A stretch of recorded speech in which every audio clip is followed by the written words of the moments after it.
Well, the ball game is over, and the Gamecocks beat Clemson in a game much closer than what I thought it would be. In fact, I picked the Gamecocks to win the game, not because that's what I wanted, but because that's what reality said to me. And Clemson played a really good game.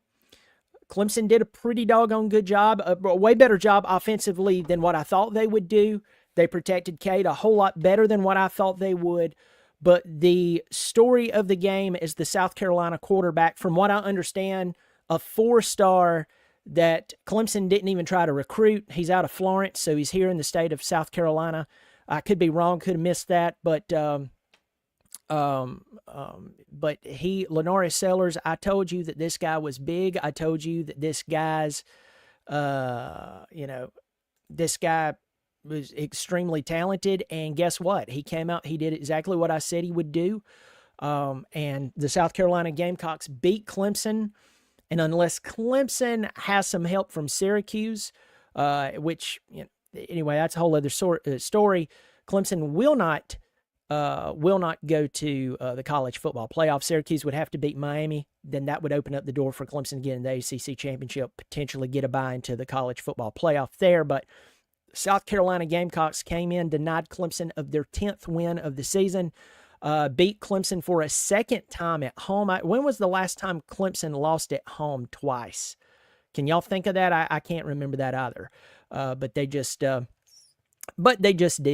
But anyway, the Gamecocks win, and it is what it is. I'm going to dive into this in just 1 second. So, hey, listen, if you are new here, you're new to the channel, welcome to the big game. I'm glad you're here. Even though I picked South Carolina to win this game, not because that's what I wanted, but because that's what reality said was going to happen. I do want you to know that that's not what I wanted. And it's annoying, and it ticks me off, and so on, but the Gamecocks won the game. If you like Clemson football, if you like talking college football, I hope you will subscribe. It is free. So if you like an independent like myself, just throw this out there. I've been looking at my analytics. I have like tens of thousands of you watching me who hasn't subscribed. Subscribing is free. You just click the button with your finger on an iPhone or whatever mobile device you're watching on, and I do appreciate it. Clemson loses this game. A lot of you, a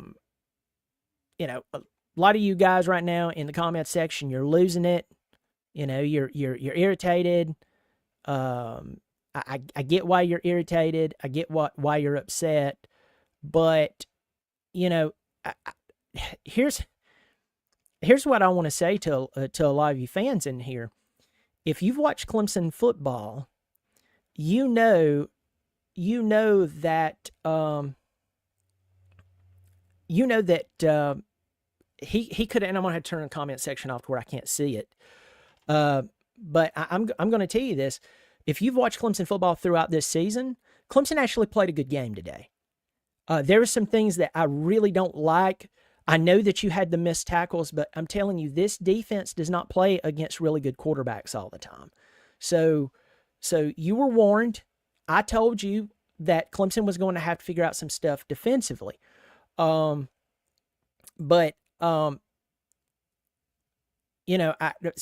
seeing some of you in the comment section, which I have it turned off right now, saying, we're terrible, we're awful and everything. Folks, if the only time you're good is when you play App State and NC State, would today, in this moment of irritation, would you finally accept reality that means that you're not a great football team anymore? Would you just finally accept that? Would you stop lying to yourself and then getting mad at me in week 4 going, hey, I just don't think that we're amazing? Would you finally do that? Because I'm just going to be blunt with you. I think you're being selectively naive. That's what I think. I think, and then for some of you, I question if you even know football. I'm telling you, Clemson actually played a good game. They did not play a great game. Clemson's defense was missing tackles left and right because they haven't played against a guy like this. I know he's got a Gamecock slapped on the side of his helmet, and he's supposed to be terrible and awful, and we're supposed to pull out all the Gamecock jokes in the world. Lenora Sellers, you could put him in a Wake Forest jersey. You could put him in a UMass jersey. You could put him in a Florida State jersey. You could put him in a Miami jersey. You could put him in a Georgia jersey. That kid's still going to play his brains out. I don't care if he plays for the Blind Kids of Alabama. Lenora Sellers is a really good quarterback, and you saw what happened. Their OC, what's his name, Loggins, all he did was he was like, I'm just going to call quarterback keeper, and they can't stop it. And they couldn't stop it. So, I mean, I really don't know what to tell you other than, Clemson does have some work to do, but anytime Clemson plays a good football team, they, say it with me, children, lose. They still played much better than what I thought they would play. Clemson played much better than what I thought they would play. But anyway, getting in here, my question is, why didn't we keep our foot on the gas when we were up? We should have been up by 17 points. The coaching staff is the problem. Bailey BP, thank you so much for supporting the channel, $10. That's really, really nice. I do appreciate it. Well, here's the thing, Bailey BP. We have a tendency at Clemson not to do that. And it's not just at Clemson, it's at a lot of schools. A lot of schools, once they get up by about 14 points, they try to calm themselves by overly calming themselves to where they become complacent and they end up losing the game like we just did. So I really don't know what to say. I mean, it's one of those deals where you just step back and you say, hey, it is what it is. I'm telling you, folks, Clemson played a much better game against South Carolina than what I thought they would. I thought, can you imagine had they called the quarterback keeper the entire game? Can you imagine that, though? The score could have been much worse. That's what I'm trying to get across to you. Thank you so much, Bailey BP. I appreciate you supporting the channel. There's a lot of you in here who's angry. Don't kill me. I'm just a vibe. Our run is over. Recruiting is down. Coaching is down. Dabo refuses to adapt. Thank you for supporting the channel for $5. That means a lot to me. I really, really, really do appreciate that. Our run is over. The run has been over for officially to me since about that 2021 season. If you look back now, you know it. But losing a game like this is annoying. You hate it. I'm not happy. I'm not happy about it whatsoever. I was just sitting there going, come on, guys, we need to put this game away. The 3rd down and 6 call where you tried to throw it over the top, you should have ran that play probably on 2nd down. I really didn't like that call, but because it set you up for what it set you up for. But South Carolina could not stop the long pass. And what you need to understand about that is, I know there's adjustments here and there, but to every adjustment, there is an adjustment. And the greats, they make those adjustments. They know that the other team, if they're worth their weight in salt, they're going to adjust. So before anybody comes in here and tells me, oh, well, they made adjustments, sure they did. They're at a major D1 school. But the greats, they know how to adjust to the adjustments. So, let me give you this. Clemson was throwing the ball downfield very, very well. Very, very well. South Carolina couldn't stop it. But Clemson did it a few more times, but really stopped attacking that secondary. That would be the equivalent if at the end where South Carolina was running the ball very well with Sellers, if their OC said, you know what, I just think they're about to clamp down on this. So you know what, we're just not going to run the ball anymore with Sellers. I'm just not going to do that. Sellers would have never scored that touchdown there had they had South Carolina just stopped running the football with him. And that's what Clemson did offensively. They stopped throwing the ball downfield consistently and challenging them. So, I just, the run's been over for a while. I've tried to tell people this, and that's why I've become the antichrist of the Clemson community. But, unfortunately, I called this a couple of days ago. I said that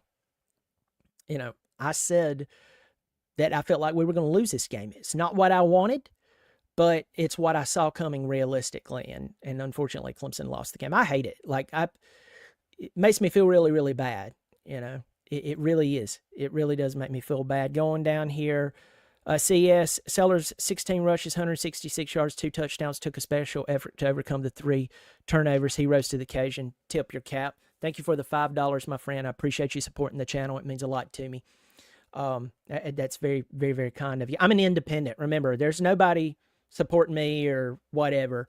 It's just me talking about my team. So I appreciate the support. And by the way, I'm going to pause right there. There's a bunch of you watching right now. There's about 200 of you in here. If you haven't subscribed to me, I'm an independent. It's free. It's free. You just hit the subscribe button and boom, you've subscribed. If you like what I'm doing, even if you hate my team, I hope you will subscribe. It supports an independent like me, and I do appreciate it. I mean, he threw an interception. Clemson had a chance to put it away, and they didn't. So, to me, this one hurt more than anything. I mean, they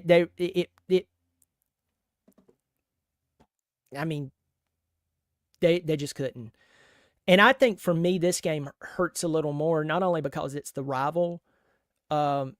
It hurts for me because there's just a bunch of firsts that are happening at Clemson. And you say a bunch of firsts, what do you mean? I'll be specific. So Clemson had their incredible run with Sweeney. We know what happened. But then, and those were good first, like, first playoff appearance, first 10-win season, first ACC championship, and all of that bunch of stuff. Now we're on the reverse side of first. Now we're seeing the first season in forever that we've had 2 losses at home. Now you're seeing another season less than 10 wins in the regular season. You're seeing another season, most likely unless a miracle happens with Syracuse beating Miami and then somehow Clemson winning the conference and getting in. That's the only way they can get into the college football playoff. You're seeing Clemson miss the playoff again. You're seeing Clemson lose to South Carolina for 2 out of 3 years. Clemson has now lost at home to South Carolina for a second time in a row. You're seeing a bunch of firsts here. And I've tried to be as clear as I possibly can with all of you. And some of you have accepted it gladly and said, hey, Brian, we're with you. We hate it too. We see what you're talking about. We understand why you bring up this stuff all the time is because until you fix the problem's still there. And it's only going to get worse. And as time goes on, it's going to get bigger and bigger and bigger until your program diminishes, right? I have said that over and over and over. And, what's sad about it, what's sad about it is that, the more and more you go, the more and more you try to be objective about it. And I'm sorry, I'm trying to change my thumbnail because my thumbnail says halftime report. It's not a halftime report. But the more and more that, the farther and farther you get away from your championship seasons, the more and more you're going to lose how strong you are. You got to remember, Nebraska had 30 straight 9-win seasons. They had multiple national championships, and what's so sad about that is that, now Nebraska has losing seasons when they used to run college football for years. And so, the longer and longer this stuff happens, the more and more you have first 2 losses at home. You've lost 2 years in a row at home. I know last year Clemson beat South Carolina at South Carolina, but I'm talking about 2 consecutive losses at home to South Carolina. Another 9-10-win regular season. Another most likely not going to the college football playoff unless Syracuse does some bidding for us. Clemson won't go to the conference championship again. This is the marks of a team who's no longer elite. And that's hard for us real Clemson fans to say. It's not easy for me to say that. It took me a long time to let that really, really fester. And I remember the first time I said it on a video, I kind of felt like a bad fan, I felt like a really, really bad fan. Uh, um, I felt awful. Um, yeah, I mean, it was just rough. James Rawson, thanks for supporting the channel. I really do appreciate it. Seems to me that South Carolina has the better coach, at least when it comes to recruiting. Seems to me that South Carolina has the better coach. I think where we're at right now is you're facing Shane Bentley. My God, not Shane Bentley. Beamer. Shane Beamer. Shane Beamer. You need to understand something about Shane Beamer. Shane Beamer is hungry. He has not accomplished what, he hasn't accomplished what he wants to accomplish yet. So he's hungry. He's going to continue to be hungry.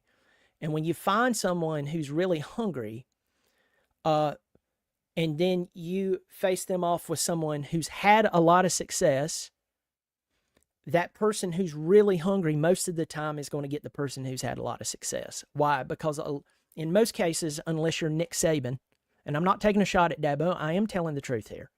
Unless you're Nick Saban, most coaches, they get a national championship, especially if they get two, all of a sudden, they're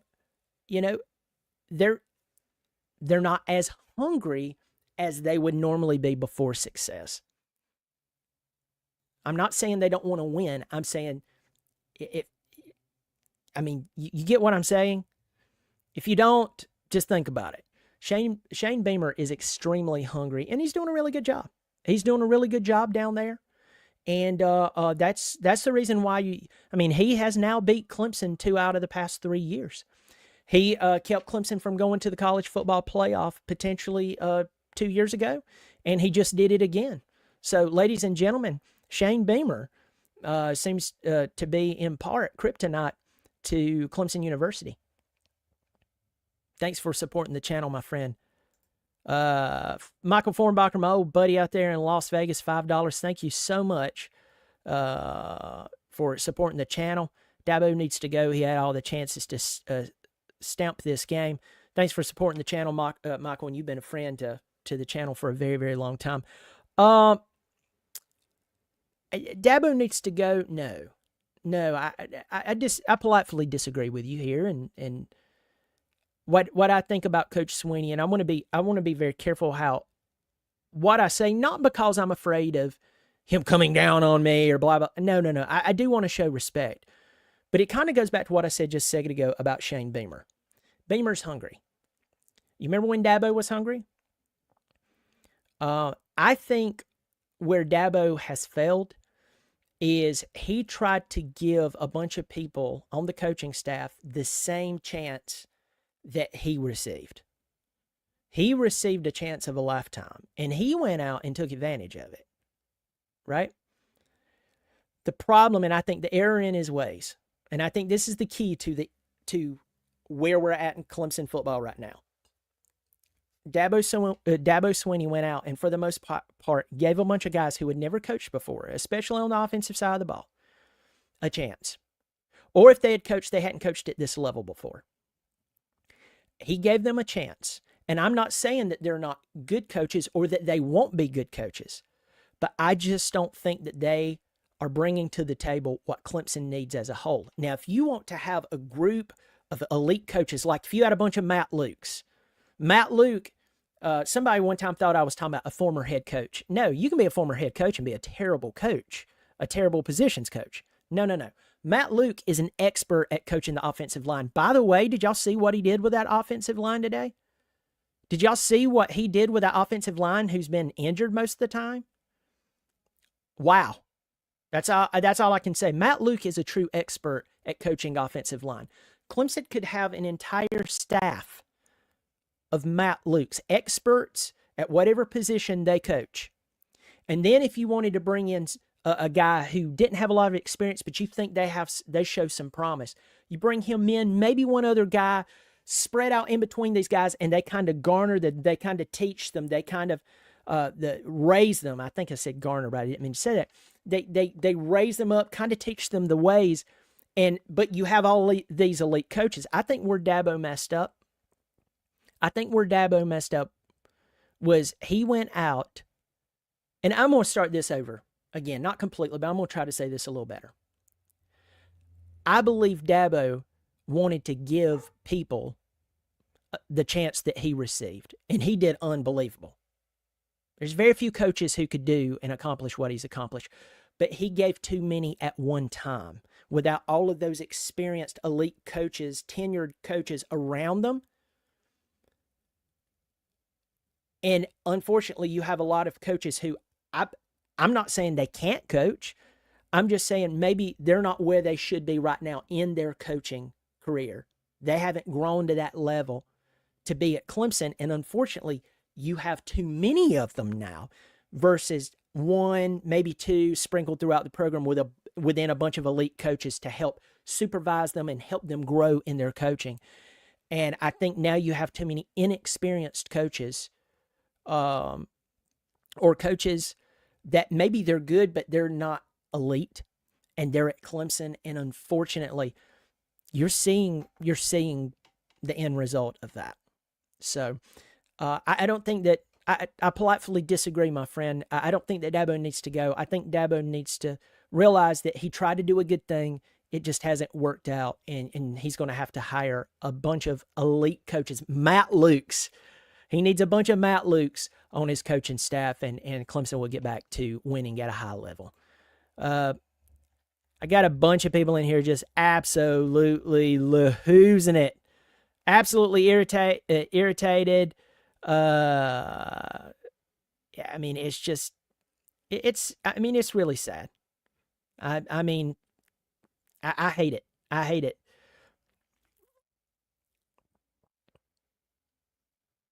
There's a bunch of people irritated. Irritated. Well, folks, listen to me. I know you're irritated. I hate it. I really, really do. I hate that Clemson has lost this ball game. It's annoying, but I will tell you this. I predicted this game a few days ago. And I said that Clemson would lose this game. And I didn't want to do that. I grew up in that community. I grew up right outside of Clemson. I'm more Clemson than most of the people that goes to Clemson and graduates from Clemson, because I grew up in that area. It's not just some school that I pull for, that I attended.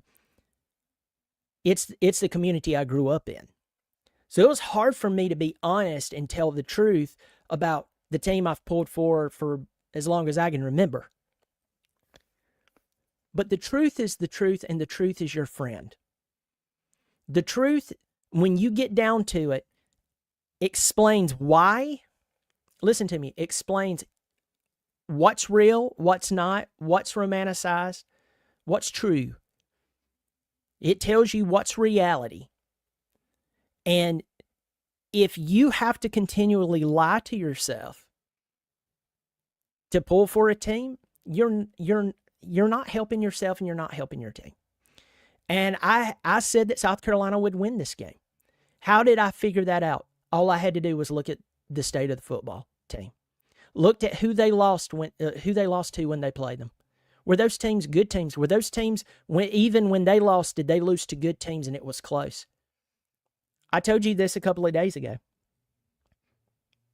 I made it very I made that very clear, how I look at teams and how I evaluate them. I told you how I approach it. And after I did that, I realized very quickly South Carolina was going to win this game. I would have gladly ate crow, or as I said, fried chicken for this one. But unfortunately, if you looked at this game honestly, you took the teams out of it. You took all the funny jokes and out of it. You took the whole, South Carolina would have to win for 30 years in a row, now 29 years in a row, to even up the series with Clemson, and you just went straight football. You would have realized today South Carolina was going to win this game. So, all right, Clemson fans and non-Clemson fans, I'm glad everybody is in here. Let me see. Somebody just said this. Let me see. Dabo and Clemson messed up with recruiting sellers. They told him they didn't offer sophomores, then went out and offered one. Also love the channel, man. Thanks, Evan Cox. Thank you for supporting the channel. Thank you for the $5. Hey, listen, there's like 260 of you in here. I've said this before, and I'm going to say this again. First, Evan Cox, again, thank you for supporting the channel. Evan, you're supporting a guy who's independent. I'm by myself. I'm doing my thing, talking about my team. I appreciate you supporting the channel. To all of you who's watching right now, if you haven't subscribed, listen to me. I'm an independent. So subscribing is free. It's just clicking a button. Literally, it takes 2 seconds. You click the button there, subscribe.